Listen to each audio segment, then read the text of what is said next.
கஸ்தூரி. Sir, பகல் 12 மணிக்கு எங்க ஆளுங்கெல்லாம் மண்டபத்துக்கு போய் சேர்ந்துட்டாங்க சார். இன்னும் அரை மணி நேரத்துல நானும் மண்டபத்துக்கு வந்துருவேன். ஈவினிங் 4 மணிக்கு பொண்ணு வீட்டுக்காரங்க நீங்க சத்திரத்துக்கு வரப்போ நாங்க காஃபி டிஃபனோட உங்களை வரவேற்க ரெடியா இருப்போம். கவலையே படாதீங்க சார், தூள் பண்ணிடலாம். சரிங்களா? ஓகே சார், நல்லது சார், வச்சிடறேன் சார்.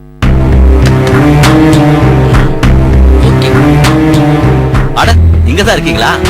என்னம்மா, ரெடி ஆயிட்டீங்களா? கௌரிக்கு ஸ்கூல் முடிஞ்சதும் நேரா மண்டபத்துக்கு வர சொல்லிட்டேன். அங்க முத்து இப்ப வண்டி எடுத்துன்னு வந்துருவான். எல்லாத்தையும் அள்ளி போட்டுக்கின்னு நேரா மண்டபத்துக்கு போயிடுவோம். ஓகேவா? ஹலோ, நல்லா இருக்கீங்களா சார்? நான் நல்லா இருக்கேன் சார். ரொம்ப தேங்க்ஸ் சார். ஆமாம்மா, எல்லாரும் சொன்னாங்க. பண்ணிடலாம் சார். நான் நாளைக்கு ஈவினிங் உங்க வீட்டுக்கு வர நேரடியா பேசிக்கலாம். ஓகே சார், நல்லது சார். செல்வா, என்னடா வண்டி வந்துருச்சு, எல்லாம் ரெடியா? எல்லாம் ரெடி, உனக்காக தான் வெயிட்டிங். யமுனா, பொற்கொடி, 2 பேரும் போய் வண்டியில இருங்க. நீ அந்த பேக் எடுத்துன்னு. சரி செல்வா.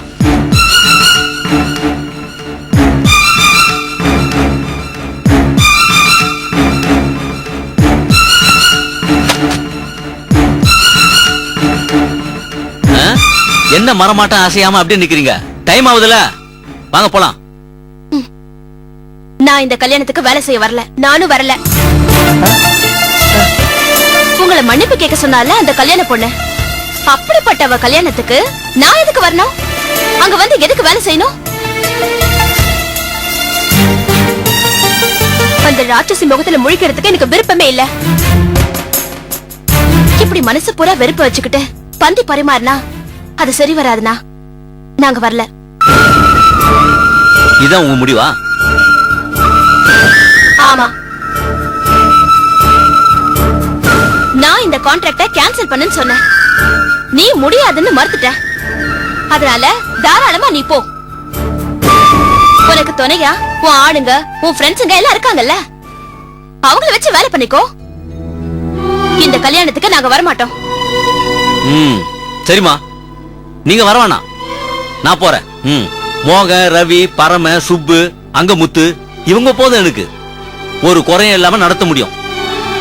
என்ன, ஒரு கெட்ட பேர் வந்துடக்கூடாதுன்னு என் தங்கச்சிங்க கண்ணும் கருத்துமா வேலை பார்ப்பாங்க. நானும் தப்பு நடக்காதுங்கிற கவலை இல்லாம நம்பிக்கையா இருப்பேன். இப்ப எல்லாத்தையும் கொஞ்சம் சந்தேக கண்ணோட பார்க்கணும். பரவாயில்லமா, நான் மேனேஜ் பண்ணிக்கிறேன். கல்யாண கான்ட்ராக்டா செல்வத்திட்டு கொடு. தங்கச்சிங்களோட வந்து அவன் வேலை செய்யறத பாக்குறப்போ கண்கொள்ளா காட்சியா இருக்கும் அப்படின்னு எனக்கு ஆர்டர் கொடுக்கறவங்க நிறைய பேரு. அவங்களோட அந்த நம்பிக்கைக்கும் அவங்க விருப்பத்துக்கும் இதனால நிச்சயமா ஒரு பாதிப்பு வரும். என்னோட தொழில் இமேஜ் கொஞ்சம் டவுன் ஆகும். சரி, பரவாயில்லமா, நான் மேனேஜ் பண்ணிக்கிறேன்.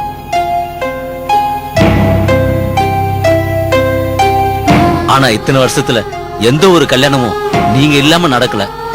நான் கான்ட்ராக்ட் பிடிச்சு செஞ்சதுல இதான் ஃபர்ஸ்ட் டைம்.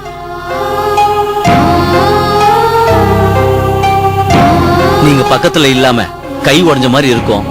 வாய்க்கு வாய் பொற்கொடி, யமுனா, கௌரின்னு கூப்பிட்டுக்கிட்டே இருப்பேன். இப்ப வாயை மூடிக்கிட்டு மௌனமா வேலை பார்க்கணும்.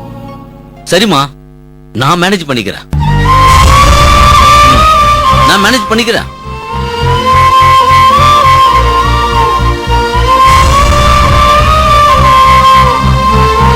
பொற்கொடி, என்ன இது? பாவம், உங்க அண்ணன் நொந்து போய் எப்படி பேசுறாரு?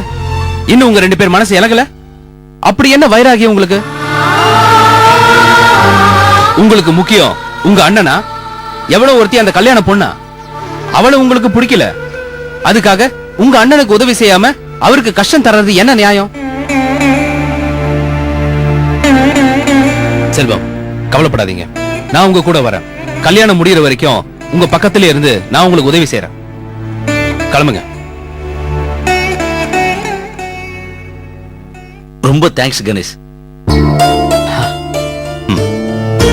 கிளம்புங்க.